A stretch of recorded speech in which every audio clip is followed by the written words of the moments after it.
மாணவியர் அனைவருக்கும் வணக்கம். இந்த காணொலி பதிவில் நாம் 11ஆம் வகுப்புக்கு குவார்ட்டர்லி எக்ஸாமினேஷன் டைம் டேபிள் என்ன செஞ்சிச்சு அப்படின்னா கவர்மெண்ட்லேருந்து அஃபிஷியலாக வெளியிட்டாங்க. இதுக்கு முன்னாடி ஒவ்வொரு டிஸ்ட்ரிக்ட்லேயும் ஒவ்வொரு டைம் டேபிள் வெளியிட்டிருக்காங்க. இப்போ என்ன செஞ்சுருக்காங்க அப்படின்னா ஆசிரியர் சங்கம் ஒரு கோரிக்கை விடுத்திருக்காங்க. எல்லா டிஸ்ட்ரிக்ட்லையும் எக்ஸாம் ஒன்று போல் நடக்கணும், ஒரே கொஸ்டின் பேப்பராக இருக்கணும். அப்படின்னா தான் பப்ளிக் டெஸ்ட் எழுதுறதுக்கு மாணவர்களுக்கு ரொம்ப யூஸ்ஃபுல்லாக இருக்கும். இப்படி டைம் டேபிள் மாற்றி மாற்றி கொடுக்காதீங்க, வேற ஒரு டிஸ்ட்ரிக்ட் கொஸ்டின் பேப்பர் வேண்டாம் அப்படிங்கிற மாதிரி ஆசிரியர் சங்கம் கோரிக்கையை விடுத்திருக்காங்க. இந்த கோரிக்கையை பற்றி நீங்கள் என்ன நினைக்கிங்க?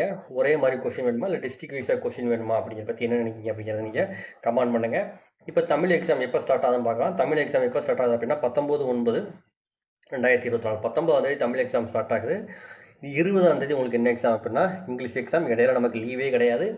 21ஆம் தேதி நமக்கு என்னது அப்படின்னா ஃபிசிக்ஸ், எக்கனாமிக்ஸ். அடுத்ததா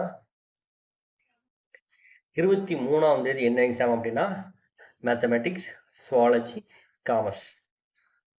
இடையில இதுக்கு உங்களுக்கு ஒரே ஒரு நாள் ஞாயிற்றுக்கிழமை ஒரு நாள் மட்டும் லீவ் இருக்குது. அடுத்தா பார்த்தீங்க அப்படின்னா 25ஆவது தேதி என்ன எக்ஸாம் பார்த்தீங்க அப்படின்னா கெமிஸ்ட்ரி, அக்கௌண்டன்சி எக்ஸாம்.